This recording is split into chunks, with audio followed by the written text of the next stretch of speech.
Na dilatação linear, corresponde à dilatação que ocorre em uma única dimensão do corpo. Então, a gente tem aqui, ó, essa barra aqui no início. A gente tem o TO, que é a temperatura inicial, e tem o comprimento inicial, que é o LO. Eu vario a minha temperatura, o que acontece com a barra? Ela tem um aumento aqui, ó, a barra de baixo, ela tem um aumento.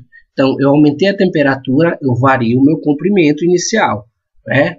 Então, aí, ó, esse ΔL aqui, isso que cresceu é a dilatação. ΔL é a dilatação, ok? Então, como eu faço? Qual é a fórmula que eu utilizo para calcular a dilatação linear? Essa aqui é a direita, aqui no superior. ΔL, que é a variação, né? É a dilatação. Aqui o ΔL, esse pedacinho só. ΔL é a dilatação igual ao comprimento inicial da barra. Esse aqui, ó, LO, no início, né? Antes de eu aplicar aí variar a temperatura, é o LO, comprimento inicial, vezes o alfa, que a gente chama de coeficiente de dilatação linear, né? Cada material possui esse coeficiente de dilatação linear, né? Por exemplo, o alumínio tem, o ferro tem, o seu alfa específico, ok? Então, o alfa é o coeficiente de dilatação linear. E o ΔT é a variação de temperatura, ok? Algumas literaturas utilizam aqui o θ também, ó, delta, θ, no lugar do Tzinho aí, né? Ou vem ΔT ou Δθ, definindo aí a variação de temperatura. Aqui ΔL, dilatação linear, o L é o comprimento final. Qual é a unidade do alfa? É graus Celsius a menos 1, né? Ou graus Celsius recíproco, que a gente chama. A mesma coisa aqui para Fahrenheit. Kelvin menos 1, Fahrenheit recíproco, né? Ou menos 1, ok? Essa fórmula aqui embaixo, pessoal, a gente utiliza também ela para achar o comprimento final da barra. Comprimento final, que é o L, é igual ao comprimento inicial vezes 1 mais coeficiente de dilatação linear vezes a variação de temperatura. Eu posso utilizar essa fórmula aqui para achar o comprimento final da barra do corpo. Ok? Então, essa aqui é a dilatação linear que dá atenção aí para o comprimento, né? A uma dimensão só. Então, aí a unidade da dilatação linear, ela pode ser um metro, milímetro, centímetro, né? Aqui a gente tem alguns coeficientes de dilatação linear de alguns materiais. Por exemplo, o aço, o coeficiente de dilatação do aço é 12 vezes 10 a menos 6 graus Celsius a menos 1. Né? O chumbo, 27 vezes 10 a menos 6.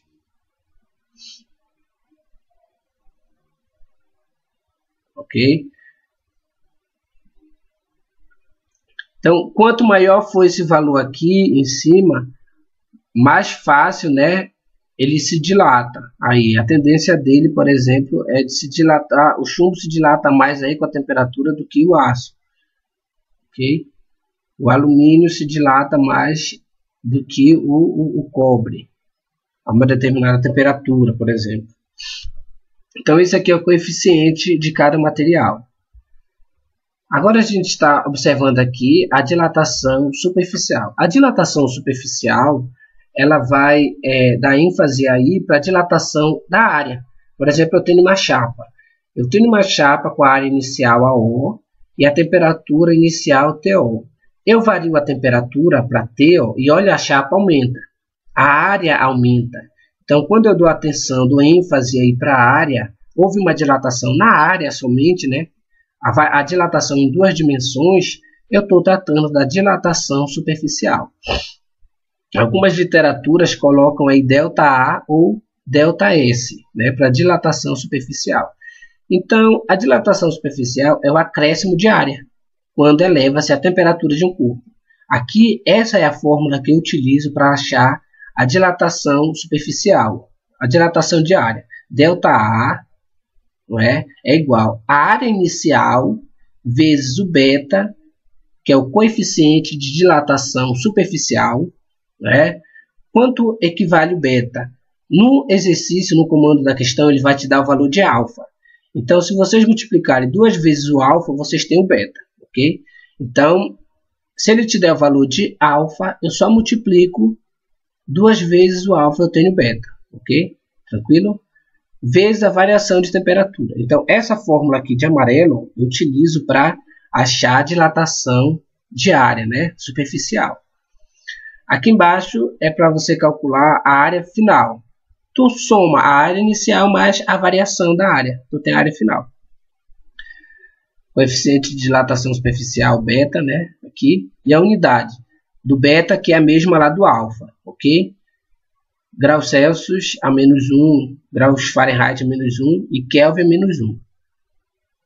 O Fahrenheit recíproco, a gente também lê dessa forma. A última dilatação, então essa aqui, pessoal, é a dilatação superficial, que dá ênfase aí para 2 dimensões, né, do corpo. A dilatação em 2 dimensões, que trata aí da área, da superfície. A última dilatação, e também importante, é a dilatação volumétrica ou cúbica. A gente tem aqui, ó, como na figura, um volume inicial. A gente coloca esse volume, varia a temperatura desse corpo. Aí ele vai para um volume V, né? Um volume final lá. Então, a gente percebe que ele aumentou aí de volume. Dimensões dele aumentou. Então, eu tenho aí a dilatação volumétrica. Aqui, ó, figura à esquerda abaixo. Eu tenho LO, que é o comprimento inicial daqui, desse corpo. Eu variei a temperatura, eu vou ter LO mais a dilatação, ΔL. Né? Então, era o comprimento inicial mais a variação no comprimento. Ó. LO mais ΔL.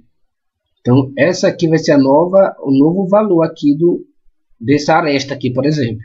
Okay? Então, aqui a gente tem uma variação no volume. A unidade aí do ΔV é metros cúbicos, ok? Metros cúbicos, centímetros cúbicos, milímetros cúbicos, ok? Aqui voltando aqui rapidinho, pessoal, o slide, aqui na dilatação superficial, a unidade do ΔA, da dilatação de área, né, é o metros quadrado, ok? Ou centímetros quadrado, ou milímetros quadrado. Aqui no volume a unidade é metros cúbicos, centímetros cúbicos, assim por diante. Essa aqui é a equação que eu utilizo para achar a variação do volume aí, né? A dilatação volumétrica. Tá aqui, ó, ΔV. ΔV é igual o volume inicial vezes o coeficiente de dilatação volumétrica, o gama, vezes a variação de temperatura. Quem é o gama? É 3 vezes o alfa, ok? Da mesma forma como eu trabalhei lá com beta, eu vou trabalhar aqui com alfa. Ele vai me... com o gama, perdão. Da mesma forma, por exemplo, ele vai me dar o valor de alfa. Para eu achar o beta, eu multiplico 2 vezes, né? 2 vezes o alfa.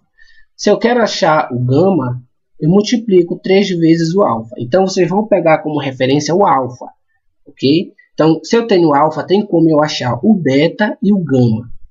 O gama eu vou utilizar para dilatação volumétrica, essa letrinha aqui, ó. O beta eu vou utilizar para dilatação superficial, tá aqui, ó, ok? Tranquilo?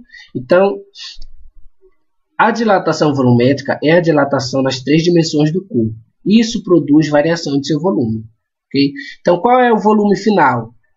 O volume inicial, aí eu apliquei uma temperatura para esse corpo.